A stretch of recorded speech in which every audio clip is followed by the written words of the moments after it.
Welcome everyone to our Monday night shiur, our first shiur of the ELUL Zman. ELUL, Ani ledodi vedodi li. We all know the famous drasha. Our shiur before we begin is sponsored. The Zivug Agun, with Hashem Yirah, our Torah should be the Zivug Agun, and Rav Shalom Ben Reuven, Hashem Yishlach lo et bat zugo, vebanim, banot, yizkeh lifrot v'leravot, amen ken yehi ratzon. So, tonight, I want to speak about something very interesting, a Gemara. We're going to learn a piece of Gemara inside. I hope it's going to be interesting to you guys. And before we begin the Gemara, I got to tell you an interesting halacha. You know, this coming year is the Shemitah year. And also in the Shemitah year, we talked about on Shabbat that in the Shemitah year, the sabbatical year, all the earth in Eretz Yisrael, it rests. That means no farmer could work the land in the Shemitah year, correct? Also, because of that, if anybody here does this, which I give a suggestion to all single men to do this, instead of being up till 1, 2 in the morning on your phones checking other people's statuses, which will give you nothing in your life, do at midnight something called Tikkun Chatzot. Tikkun Chatzot is a special tefillah brought down by the Kadmonim. Even before the Ari Kadosh, the Zohar talks about Tikkun Chatzot. It was instituted by the Chachamim during the Chorban Beit HaMikdash to be said every midnight. Right now, midnight is very late. I think it's the latest of the year. It's 1:01. And when we sit on the floor by the mezuzah and we say over there two tikkunim. One is called Tikkun Rachel. One is called Tikkun Leah. Rachel and Leah. Kabutabi, it's as if Rachel and Leah, our mothers, are crying in Shamayim every midnight that they're far away from their children. Am Yisrael is distanced from our parents, from HaKadosh Baruch Hu, from the Shekhinah Kedosha. The Shekhinah, God's divine presence, is represented by our two mothers, Rachel and Leah. And the Mekubalim say, to say Tikkun Chatzot is a very big sigula, number one for Parnasah, and number two for Zivug Agun. So whoever is already up at 1 in the morning, instead of going on Netflix, which it's totally garbage, and it could be a Isur D'Oraita to go on that. Instead of going on that, sit down, do Tikkun Chatzot. If you can't fall asleep, I guarantee you, in 2 minutes you'll be out. Out cold, you'll be out. When you're on the thing, you could be on till 3, your eyes want to close. No, I have to put it up another 3 more minutes. But when you're going to sit down and open the book, you're going to fall asleep. What's higher? Huh? What's higher, Tikkun Matzot or Slichot? This is what I was getting to. What's higher? Tomorrow, we're going to start Selichot. Tonight. But really, the real Selichot, guys, we're starting Chodesh Elul, the real Selichot, for Sfaradim at least, our minhag, as brought down, is to be said, the highest Selichot is to be said Be'ashmoret HaBoker. Not at 7 in the morning, not at 8 in the morning, not at 9 in the morning, not in Mincha time, for sure not in Aravi time. For sure not in Aravi time. And not even at midnight. The main Tikkun Chatzot is to be said right before dawn. And not Tikkun Chatzot, Selichot. And something called Ashmoret HaBoker. Ashmoret HaBoker. Ashmoret HaBoker is the darkest moment of the night. Right before dawn, there is a moment called Ashmoret HaBoker, and that moment is the second where all the Klal Yisrael's tefillot are going up at that moment. Because at midnight, they descend into deep inside what we call the klipa, the impure forces. Deep inside. That's why 6 days a week we work. We go down inside the klipa, inside the impure forces. We take out the kedusha on Shabbat. We rest. There is no berur.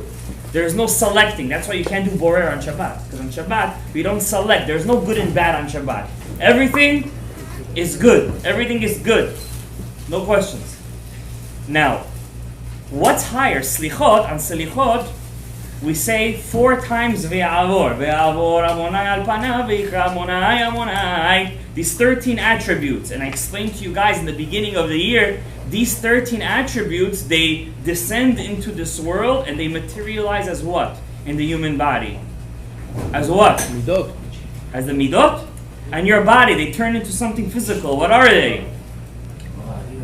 Guys don't remember the shiurim, huh? What am I speaking to? What's the question? The 13 attributes, they come down into this world and they materialize on the man's body, not on the woman's, on the man's. What are they? The beard. The beard, the zakan. The zakan. The Zohar calls the 13 attributes of mercy, it calls it yak tikunei dikna, the 13 pieces of your beard, the 13 parts of your beard.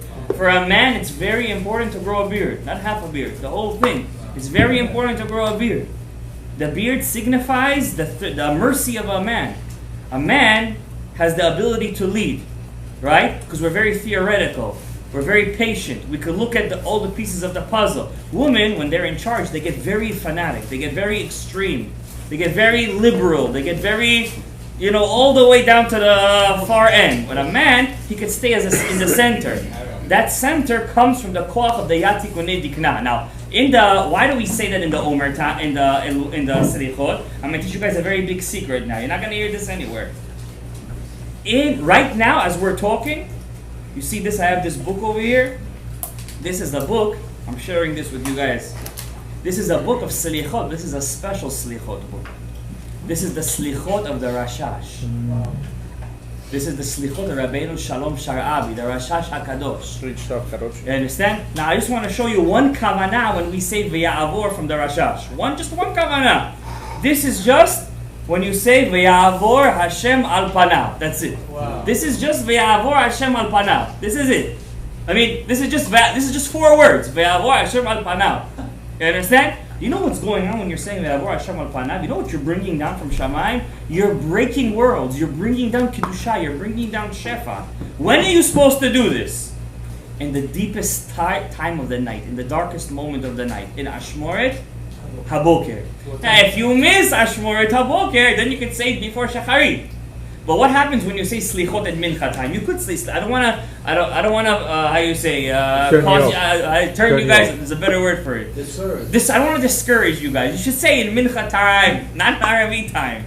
Some people say, there's a Rav Ovadia. Rav Ovadia for the Pshat. If it's morning in Israel, and it's night over here, you can say Slichot at night. We don't do this kind of stuff. You understand? But for us, if you say Slichot at Mincha time, it's not so good. Why it's not so good? From the Kabbalah, from the secrets of the Torah. Mincha time is a time of deep din. It's not a time where you could take out the chesed. You understand? It's not a time to say Slichot. Slichot has to be done in the time of utmost mercy. In Ashmoret Haboker, in the moment of the night where everything is about to turn into morning. You understand? Now Tikkun Chatzot, what's his name? Gabriel, which we say in the night, the Tikkun Chatzot, when we sit down and mourn the Chorban Meta. Is there Ve'avor over there? Ve'avor, there's no Ve'avors over there. What do we say in Tikkun Chatzot? You have to sit down, you have to cry, and you have to say Al Narod Bavel, Sham Yashavnu Gam Bachit. Like Tisha, it's basically like Tisha B'Av. It's Tehillim, it's parts of the Echa, parts of Jeremiah, and it's like a small Tisha B'Av.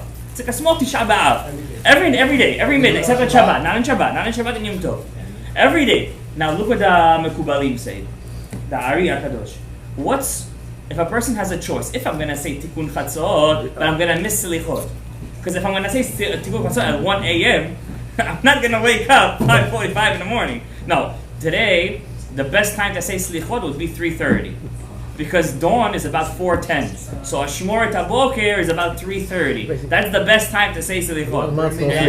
No, I don't think there's no meaning. So imagine you're up at 1 a.m., you're doing Tikkun Chatzot, you're crying over Hashem, and before you know it, it's already 3 in the morning. You gotta go to work, you got this, that. It's either you do Selichot or you do Tikkun Chatzot. Which one should you do? On one hand, you have the Vayavor Hashem al Panav. You have the crying to bring down the shefa. Look at all these kavanot over here. Amonai, Ken Rachum V'Chanun. All these things, the 13 attributes of mercy. On the other hand, you have a mourning for the Beit HaMikdash. There's no V'Yavor over there. Huh? What? Huh? You have to, but even something that's more common, when you have something that's, how you say, it comes once a year, it should take precedence. It comes once a year. Right? What do you think the Mekubalim say? What does the Halacha say? The Chida. You have to do Tikkun Chatzot. Yeah. Tikkun Chatzot is above Selichot. Why is Tikkun Chatzot above Selichot? You know why? It's a very big lesson. When a person goes to Selichot, What is he going there for? Singing. He likes the music. Let's be honest. Anenu Elohe Avra. You know, you get into the mood, the high holidays, everything's there, you know what I'm saying? You think so much beautiful things, you know, you get into the mood, it's so beautiful. The woman likes to come to Slichot, it makes them in the mood, you know? So there is something over there, how you say, it's for yourself. It's not 100%, it's 99% to Hashem, 1% for you. Hashem said, it's either all for me, or it's nothing. When you do Tikkun Chatzot, you sit down and you have to break your will. That's more of a preparation for Rosh Hashanah. It's more of a preparation. Do Tikkun Chatzot, then it's to say, now let's say you're not going to do Tikkun Chatzot, then obviously you should do Selichot. Obviously you should do Selichot. Now let's say you're a Talmid Chacham. Now I'm going to tell you something even bigger. Let's say you're a Talmid Chacham. Talmid Chacham, I just want to let you know, maybe some people know science. A person, he burns carbs the most when he uses what part of his body? The brain. The brain. Do you know you burn more calories when you think and when you actually work out? You understand? The brain, it uses a lot of energy. It needs to think. You need a lot of energy. Says Rav Ben Zion Abba Shaul. Look at this crazy chidush. Rav Ben Zion was asked a question. He said, Rav Ben Zion Abba Shaul was the chavruta of Chacham Ovadia Yosef. He said to him, they asked him, what should a Ben Torah do? If he's going to do Tikkun Chatzot, Selichot, he's going to miss learning Torah. Why? He's going to be up at 5 in the morning. Now he needs to rest. He's using up a lot of energy. He's not going to learn Torah the best. You know what Rav Ben Zion Abba Shaul says? He should skip the Selichot, he should skip the Tikkun Chatzot, and he should sleep well, and he should learn Torah. Talmud Torah, Keneged Kulam Gabriel. Guys, we have to graduate from, it's very nice inspirational speeches and mashalim. But at the end of the day, the whole point of me giving you guys this shiur is that when you go home, you'll open up a Gemara, you'll open up a Mishnah, and you'll want to learn. If I don't do that, then I didn't fulfill my purpose here as speaking to you. The whole purpose here is to turn you guys, or at least make you guys want to be B'nai Torah. To get you appreciate. I was in Brooklyn today, by Flatbush, by the Jewish area over there. It's crazy. Every block there is a yeshiva. I was going crazy. Gabriel, every block, and sometimes there were two. You have to grow. You have to aspire to be a Ben Torah. I know it's boring sometimes. And the Torah sometimes can be very, why? Because you have a lot of klipas around you. You got to break that klipa. I want to tell you guys something scary. Scary. The Ari says, whoever goes to Rosh Hashanah and Yom Kippur, and his heart doesn't melt, he doesn't feel like he's in front of the king. A tear, not that you should cry. The tears have to come out naturally. You have to feel in awe. If it doesn't happen, Nishmatcha lo mushlemet. You didn't do anything in ELUL. In ELUL, you didn't do the job. You didn't break yourself enough. Why do we wake up early in the morning and do slichot? Those people who do slichot at 5, 6 o'clock in the afternoon, it's very nice. It's very good. Kol hakavod, at least they're going. But why do we do it early in the morning? To break your yetzer hara. To break your will. You know how the sweetest thing King Solomon says is not sugar, and it's definitely not woman. Sleep. The sweetest thing in this world is sleep. Sleep, shena, tenu shena le'oved. Don't give drink to oved. Don't give food to an oved as a worker. Give him sleep. Let him sleep. Sleep is good. Sleep is delicious. Sleep makes you feel good. You wake up in the morning, if you had a good night of sleep, the Rambam says if you want to sleep, sleep in the beginning of the night. Don't sleep at the second half of the night. The beginning of the night, every hour you sleep is 2 hours. At the end of the night, if you sleep after 1, every hour you sleep is a half an hour. That's why if you go to sleep in the second half of the night, you wake up in the morning, you feel like you didn't sleep. What's the second half? The second half, from midnight and on. Do you know really, the Rambam says something very, very scary. Once again, the Rambam says any house that there is no learning of Torah, this is not a Mikubal, this is not the Ari, this is not the Rashash, this is not the Chacham Ovadia, this is not the Mordechai Sharabi, this is the Rambam, the most philosophical, practical Rishon we ever had. He says in the Mishneh Torah, in the Hilchot Talmud Torah, every house that there is no Rina shel Torah. You know what the Rina of Torah is? It doesn't say Limud Torah. Rina means the song of Torah. When you learn Torah, you have to sing it. You have to sing it. When there is no Rina shel Torah, Esh Ochalto. These are the words that you know what Esh Ochalto means? A fire consumes it. The house. You see, guys, what's going on in Greece?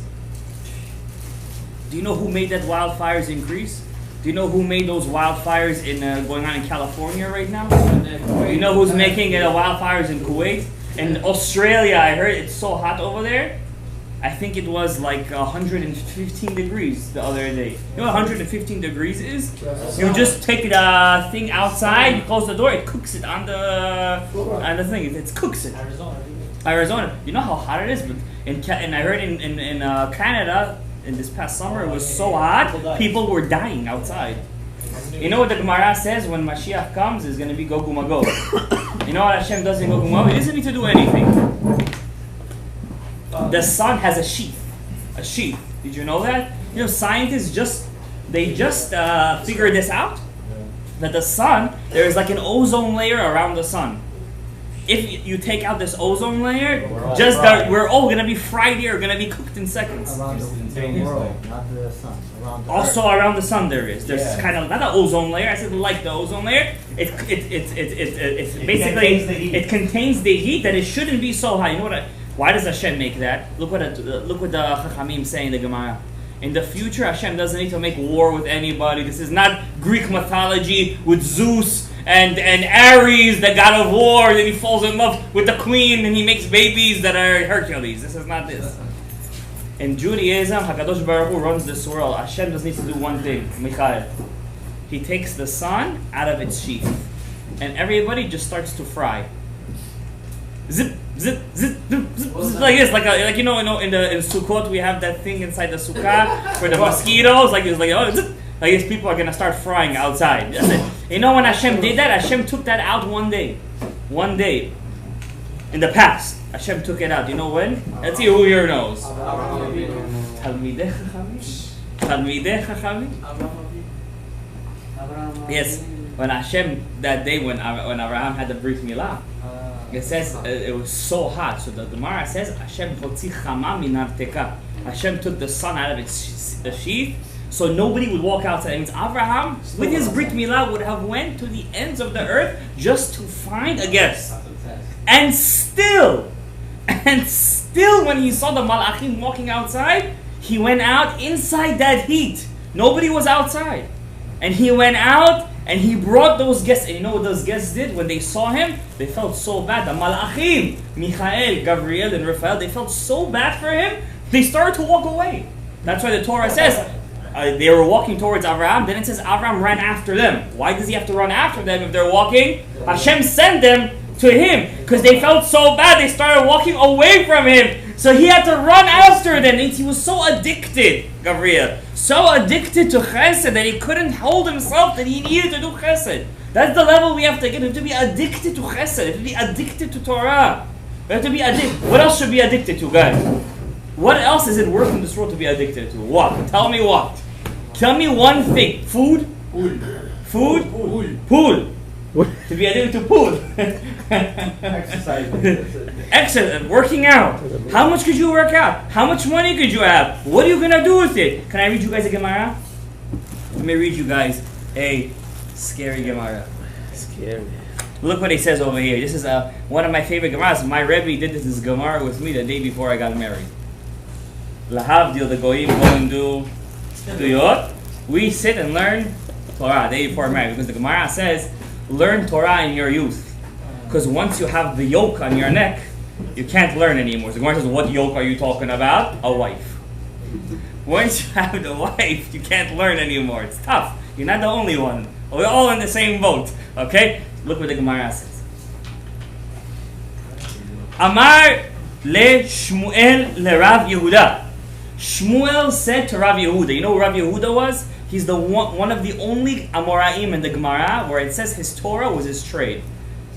His Torah was his trade. That means he was such a Torah scholar, it was basically, this is his talent. This was his talent. His father was Yecheskel, he was Rav Yehuda bar Yecheskel. He learned Torah under the greats. He opened up the yeshiva in Pumpadita. Not to be confused with the band, Pumpadita. It's not the same thing. He opened up a yeshiva in Pumpadita.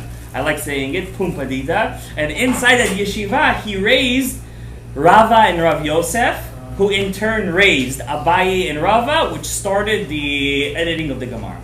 So basically, Rav Yehuda is the father of the Gemara. His Rebbe was Shmuel and Rav. So in the Gemara, we have a lot of sayings between the two of them, Shmuel and Rav Yehuda. And Shmuel, the Gemara, how you say, describes how he looks. He was a short man. He was a Kohen. He was very dark skin, and he had teeth like sharp teeth, like a shark, like this. Very weird teeth. You understand? Not such a nice looking human being. Rav Yehuda himself was not the best looking man. He was cross-eyed. When he used to walk out, people used to think, if you speak to somebody who's cross-eyed, lo aleinu, you don't know who he's talking to. Like this he was cross-eyed. This is the man, Rav Yehuda, when there was no rain in the world, all he had to do was take off a shoe. Wow. All he had to do was take off a shoe, and it started to pour till the barley was growing as thick as plums. The pieces of the grains. That's how thick they became. All he had to do was take off a shoe. That's what kind of tzaddik he was, Rav Yehuda. So there's a lot of, and Shmuel calls Rav Yehuda Shinina. You know what Shinina means? Shinina means the sharp one.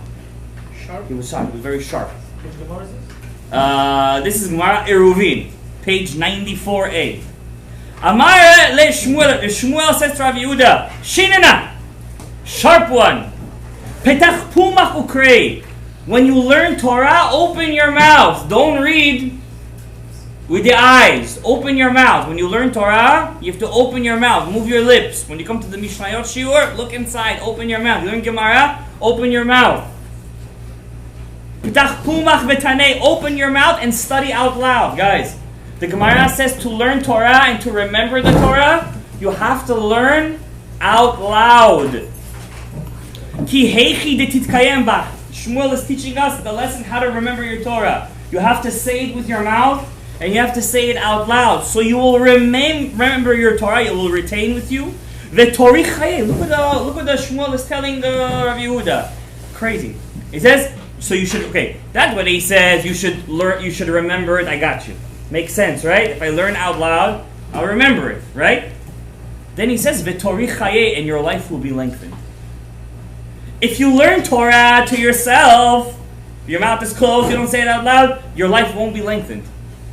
But if you learn Torah out loud, automatically Hashem adds time to your life. Hashem adds days, months, seconds, years. That means when we're going to Rosh Hashanah, if you want one sigula, hadabib zoche badin, what do you have to do? Accept upon yourself the yoke of Torah. I'm going to read you a Pirkei Avot now. You guys are going to love it. The Torah says ki chayim hem. Why? The Torah says the Torah is chayim. It's life. Lemotzaehem, to all who find them. Ulechol besaro, and it's a cure for your flesh. Now I'm going to read you a Gemara. What does that mean? It's a cure for your flesh. Al tikre lemotzaehem. Torah is not. Don't say a Torah is life to one who finds them, one who finds Torah. Say lemotziehem. Torah is life to the ones who take it out of the mouth. That means whoever takes it out, whoever opens his mouth and learns and reads out loud, life, Torah, adds life. It adds life to you. Amar le Shmuel le Rav Yehuda. Shmuel says to Rav Yehuda, Shinena. This is one of my favorite lines in the Gemara. Sharp one. Chatov ve'echol. Take and eat. Chatov ve'ishtei. Grab and drink. Da'alma azlilan mineh. Because this world passes by really quick. This world is like a big wedding. From the second your soul comes down, you got an invitation to join this world. When you come into this world, don't waste your time. Chatov ve'echol, chatov ve'eshtei. Don't waste your time every second. Rabbi Victor Miller says like this: imagine you have an invitation to go to the bank, and in the bank, when you go in, they give you 5 minutes to grab all the diamonds and jewels that you have time. Are you gonna stand there saying, maybe I should get how is the gold in the stock right now? Maybe I should get the silver instead. Maybe dollars, that was going Bitcoin. Maybe I should forget about that. You have to go inside there. I have 5 minutes. Chatov, take as much as you can. Then, because 5 minutes later, the guy is going to take you from the back and he's going to be you're going to, no, give me 2 more seconds. Victor Miller says like this, all those people are crazy. Why? He says, how come Talmidei Chachamim don't enjoy this world? He says, of course not. When you're in this world, you're grabbing the money. When are you going to spend it? In the next world. You're not meaning to spend it over here. You want to spend your money over here? That means you have nothing to spend over there. And those Talmidei Chachamim who do have the osher, they have parnasa and this, that means they have so much bracha, they took so much, they already have to get the thing down here. Like we say it every morning. Unfortunately, people skip it in tefillah. In the Torah, every morning we say this in korbanot. There are some mitzvot, we eat the fruits in this world, and the principle is over there. What are they? Bikur cholim. When you visit the sick. That means when you visit the sick, you get $100. $10 you spend over here, and $90 you keep over there. When you keep Shabbat, by the way, you don't spend anything over here. Shabbat is not on the list. Shabbat, everything is over there. Yom Kippur, everything over there. Lulav and Etrog, everything over there. Bikur cholim, hachnasat orchim. What's hachnasat orchim? Inviting guests to your house. What after Bikur cholim? Hashkamat Bet HaKnesset, waking up to go to shul every morning. What's the sachar you get in this world, Hashkamat Bet HaKnesset? The tefillah itself you get. In the next world, the fact that you walk to shul, the schar psiot you get in this world. Hava'at shalom ben adam lechavero, if you make peace between two friends. You make shalomi, they say in Bukhari, shalomi. Or ben ish li ishto, if you make shalom bait between a man and a woman. You eat that in this world.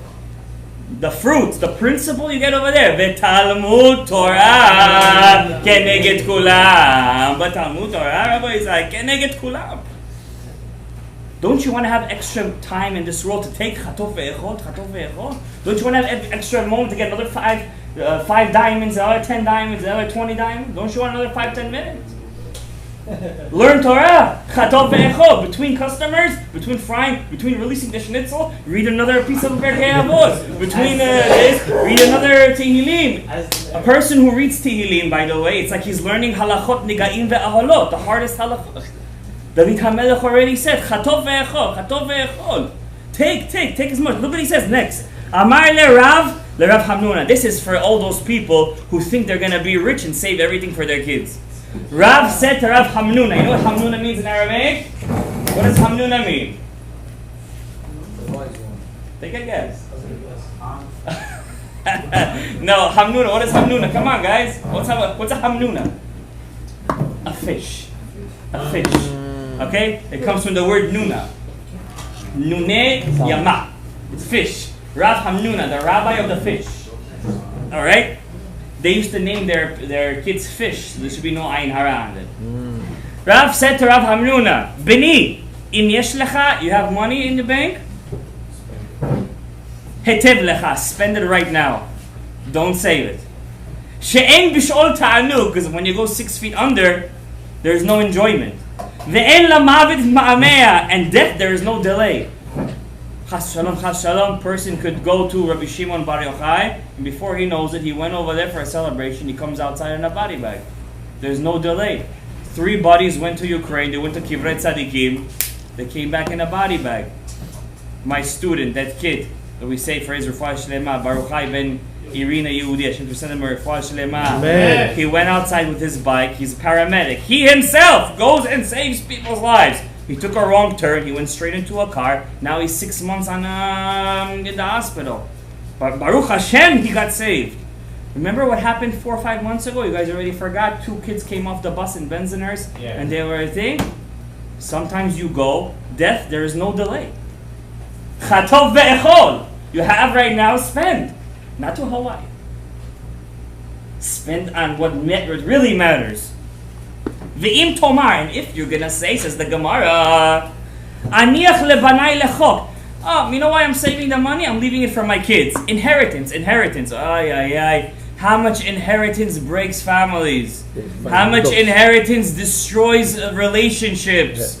How much inheritance makes balagan for people in their life? I know specifically. How much inheritance we're leaving? Inheritance. Like hyenas, on a carcass? Like hyenas? Like this. When a rich man dies, you think his kids care about he cares about how much the house is worth right now in the real estate.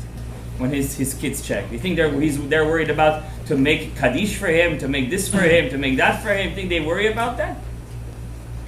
If he has 2 houses, forget about it. 3 business. If he's a CEO, out of here. When you're in the grave, says Rav Amnuna, who's gonna let you know? Who's gonna tell you where they retain the wealth? You think when you're in the grave, the malachim are going to be like, today your kids really had fun in your house. They really thanked you. You're not going to know what they did with your wealth. And look what he says. Look what the Gemara says. Bnei ha'adam domim le'isbei asadeh. Human beings are like grass, Gabriel. Do you know what grass is? Do you know no, not that kind of grass. Why is human beings, they have the mashal to grass, Gabriel? Grass, no matter how much you mow the lawn, what happens to the grass? It grows right back. Halalu notzetzin v'halalu novlin. Do you know, the Gemara just said, your parnasa grows with you? Did you just hear what I said? You're like grass. Your parnasa is like grass. Your parnasa grows with you. What does the Gemara mean when they say your parnasa grows with you? You think you're leaving your kids all the inheritance, so you don't know what's going to happen with that. They don't need your inheritance. Their parnasa is already set for them. How they're going to get it? HaKadosh Baruch Hu is going to give it to them. You know how many times when I got married, my parents, God bless them, they didn't have the means. They didn't give me money for an apartment, this, that. I lived in their basement. And half a studio. Half a studio. Baruch Hashem, today, from the basement, you grow up, you get something of your own. Who would have believed? Kids who their parents give them everything, 10 years later, they're still zero. When you see this Gemara, you have to open up your mind and say, what am I leaving to Rish Lakish when he passed away? It's also Gemara in Yeruvim. Rish Lakish, know who he was? He was a gladiator when he was younger. A gladiator. That's how he used to earn bread. 15 years old. He was a gladiator for hire, for entertainer. When Rabbi Yochanan found him, he turned him into a Talmid Chacham. He was a gangster, Victor Miller says it's a common misconception. He says he wasn't a gangster. What do you think? He's like walking around with shades, with a couple of guns over here. He was a gladiator. He was a fighter. You understand? So that's what Rav Victor Miller says. That's his opinion. He says Victor Miller, Rish Lakish, when he passed away, the Gemara says he asked his daughter, how did he die? You know how he died. His brother-in-law, which was his chavruta, had kapeda on him. He looked at him the wrong way. Basically, he hurt his feelings. Rabbi Yochanan was the Rosh Yeshiva. And basically, Rish Lakish told him something in halakha which hurt Rabbi Yochanan's feelings. And Rabbi Yochanan's like, how could you talk to me like that? I brought you under the wings of the Shekhinah. I gave you life. So Rish Lakish says, you gave me nothing. When I'm over here, I'm the biggest Torah scholar. When I was a gladiator, I was the biggest thing. Over here, I'm a king, and over there, I was a king. You gave me nothing. Wow. He said that to Rabbi Yochanan. Rabbi Yochanan didn't answer him back, but he had kapeda on him. He hurt him, and he got sick, Rish Lakish, and he died. And before he died, he asked his daughter, could you please show me what's left of my assets? She shows him. He had nothing left except for a jar of spices. A jar of spices. And the Gemara says he started to sigh, and he said, even this is too much. Even this I'm leaving, it's too much. Even this I should have spent. Cook! Go make something right now. Waste all this fun. He didn't say that, but get the point? What, you think you're going to be there in the grave, you're going to think... By the way, the Zohar says you don't know what's going on with your descendants in this world. You have no idea what's going on. Why do we daven in people's graves? Why do we go? The Zohar says, why do we have to go there? If they already know, they know. Why do we go to their grave and daven for them? To them? The Zohar says to let them know what's going on with us. They don't have time for us down here. They're busy spending the cash. They're spending over there. Or, unfortunately, paying for what they did. unfortunately. But if not, they're spending. They don't have time for you. It's just a common misconception. We've been beat inside our communist minds from Russia, Stalinist Russia, that we have to amass, die, and leave everything for the next generation. But the Gemara, you believe the Gemara? It's telling us over here the advice. How to live your life contrary to that. Chatov ve'echol, enjoy your life. Buy yourself that Hugo Boss suit. But check it for shatnez. Check it for shatnez. Buy yourself the nice... Why not? You made it. You earned it. Buy yourself. Enjoy yourself. Enjoy it. Rav Victor Miller says every person should have a house. Every person should own a house. It should be a goal in life. Why not? You live in this world. Enjoy. Have your own place. Enjoy your life. Now I'm going to get to the Gemara, which I really wanted to get. This was all leading up to the Gemara, which I really wanted to get to. Amar Rabbi Yoshua ben Levi. Rabbi Yoshua ben Levi says, listen. Hamehalech baderech, one who travels on the road. Ve'en imo levaya, and there's nobody escorting him. He has no company. Nobody's with him. It's a sakana. What should he do? Ya'asok b'Torah. You should study Torah. What happens when you study Torah on the way? Automatically, the Shekhinah, God is with you. Not in a hidden state. In a revealed state. In a revealed state. When you're walking around. You know, they say, when a person goes to the bathroom, he can't think of Torah. What are you supposed to think about in the bathroom? Math. Math? What are you, the Vilna Gaon? You're going to make Kramer's Law over there? I don't want to think about math. Victor Miller Bitcoin. I was by some lawyer and he was like, oh yeah, you guys are investing Bitcoin. I'm like, enough with this Bitcoin already. Leave me alone. I said, you know what to speak in the bathroom? You could think of Hashem in the bathroom. You can't think of Torah, but you could think of God. When you're in the bathroom, you know what kind of miracle happens until your intestines releases all that bile? You could think of God, but you can't think of Torah. You have to think as you're using that. Wow, what just happened in me was like a nuclear bomb. Sometimes literally. Thank you, Hashem, that I was letting go of all that waste. Baruch Hashem. Do you know how many people they suffer they can't release? Yes. Do you know some people they just release? You know, today I'm potty training my kid. She's off from the camp, so I'm potty training her. Oh, you remember those days? How the mess all over the house. They go on this side and on that side. I'm running after them like a maid, cleaning up after them. And Baruch Hashem, they can't hold themselves. You could hold yourself. Did you ever think of that? You know you're supposed to think of that every time you say Asher Yatzar? But do we? It's natural. It's not natural. When you're going to get to 70 years old, then you're going to say, I should have said Asher Yatzar with more kavanah. You know the Khatam Sofer had a catheter? He couldn't have used the Khatam Sofer, he had a catheter. And we're better than the Khatam Sofer. He was the Rosh Yeshiva of Hungary, Rosh Yeshiva of the world. Look what the Gemara says. Chash berosho, if you have a headache, what should you do? Take what? Advil, right? Aspirin? No. Chash berosho, you feel pain in your head? Ya'asok b'Torah.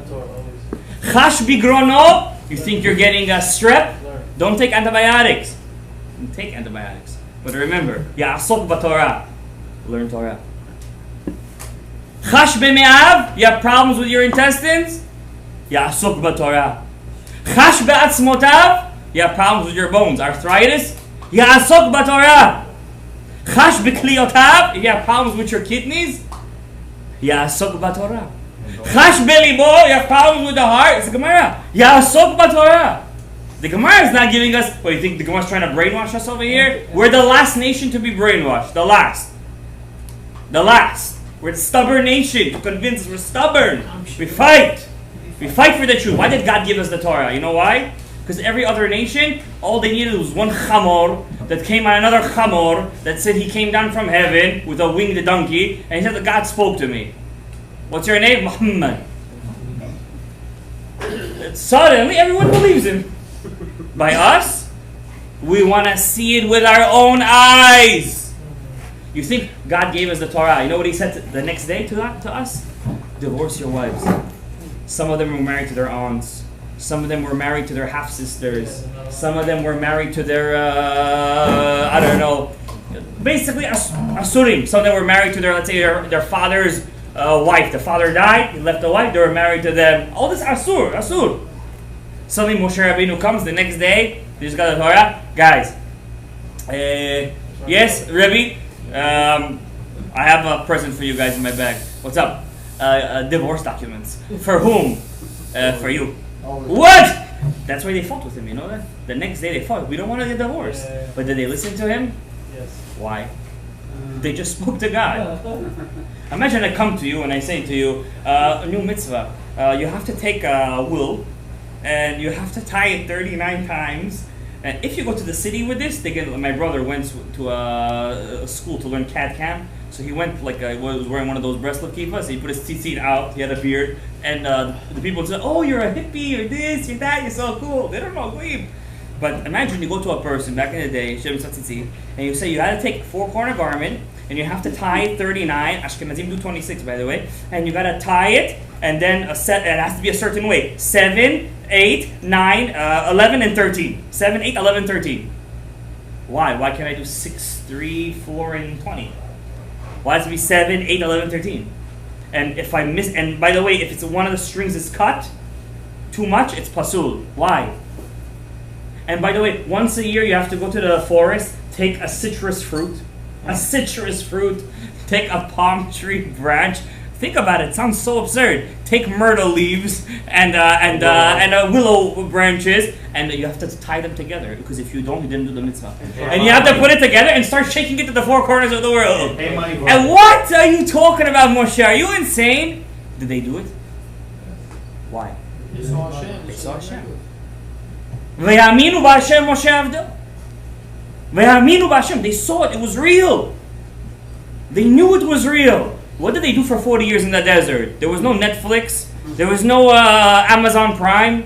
There was no Las Vegas. There was no, what's that other place called? No Mashpara. What's his name? Atlantic City. There was no this, no that. Where did they go? It was Man Prime.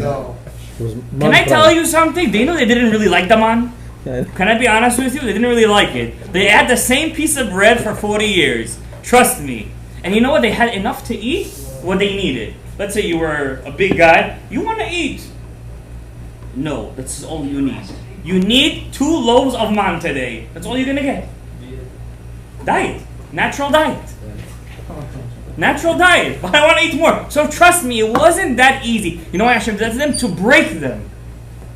That's why before we got into Israel, how much does Moshe warn us? You're going to a land of milk and honey. You know what it means, milk and honey? You say to a Amar, it's like, where's the milk and where's the honey? You know what milk and honey means? First of all, it's not the honey of bees. It's date honey. There was a lot of date trees in Eretz Israel, and the honey, it was such thick dates, the honey used to ooze from the trees, and then the sheep, their udders were so big, and the goats, that the milk used to, there was not enough people to milk the sheep and the cows and the goats, and the milk used to ooze with the honey under the trees, and it used to flow. That's what it means, land flowing of milk and honey. That's what kind of richness was over there. Till the time of the Gemara, it was still like that over there, land flowing of milk and honey. Did you know that? It stopped during time of the Gemara when the Roman Caesar, Constantine, Yamach Shemo B'Zichro, the Kritmach guy, he came and he destroyed the last yeshivot in Eretz Israel. There was no Jews over there at all. Who lived in Eretz Israel? Greeks. Greeks. You know Caesarea, that city, Caesarea? Do you know who built Caesarea? Herod built it. Why did he build it? He named it after the Caesar. He wanted to make it a Greek country.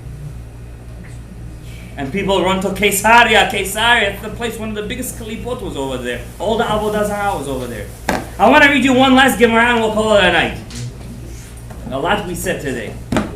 I want to read you one Gemara. Take this with you to Chodesh Elul. I want to tell you something from Rav Srai the Beletsky. And one Pirkei Avot. Where is the Siddur over here? Amar Rav Yehuda. Once again, who do we have here? Rav Yehuda. Shelosha devarim mekatzrin yemei shnotav shel adam. 3 things make you live a short life.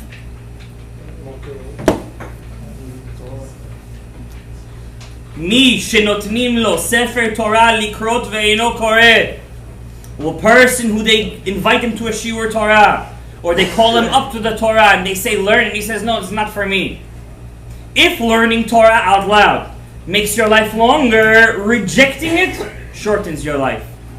Number 2, kos shel bracha levarech ve'eno mevarech. You're in a house, there's 3 men benching. The host says, could you please do kos shel bracha? You say, no, I don't want to. Why does that make a person's life shorter? Because God told Abraham, who blesses you shall be blessed. So what are you doing when you bless the wine in the house? You're blessing the host. You don't want to bless the host, so you don't get a blessing back. And number 3, listen to this very carefully, guys. Hamanhig atzmo berabanud. Who wants to be a boss? A person wants to be a boss. Get ready for shorter days, shorter life. Wow. If a person doesn't want to be, if a person wants a long life, remember. Shetika. Siyag lechokhma. Shetika. What is chokhma? Ha-chokhma techaye ba'aleya. Chokhmah makes a person's life longer. One last thing, and we'll call it a night from Pirkei Avot, Perek Gimel, Mishnah Vav. This is very important to say in Elul. This is the Avodah of Elul. More Torah, more Torah. Rav Sarai de Beletsky says, was the biggest Mikubal. He passed away a year ago. He said like this: a person, when he wakes up in the morning, after Modeh Ani, this is from the Gra, you should say, behold, I take upon myself the yoke of Torah. Every morning you have to say that. Behold, I take upon myself the yoke of Torah. You should have a goal in your life this coming year. Take upon yourself 1 Mishnah, 1 Gemara. No matter what, you have to finish this book. And remember it. And remember it. I want to read you guys 1 Mishnah over here. Rabbi Nechunya ben Akana Omer. You know Rabbi Nechunya ben Akana Omer? Jewish trivia. What did he write that we say every day? You gotta say it. Tehillim, this, that, what? What did Rabbi Nechunya ben Akana write? He wrote a tefillah. We say it every morning. Is it Mekuman? No, that's a Mishnayot. That's Yehuda ben Tema. No. Come on, guys. What's the name? Rabbi Nechunya ben Akana. That's where Yoshua ben Nun wrote. Come on. Why you jumping the centuries? He wrote Ana Bekoach. Ana Bekoach he wrote. He was the Mikubal before Rabbi Shimon Bar Yochai. Rabbi Nechunya ben Akana. He was before Rabbi Shimon Bar Yochai. Before Rabbi Akiva. Rabbi Nechunya ben Akana writes like this inside Pirkei Avot.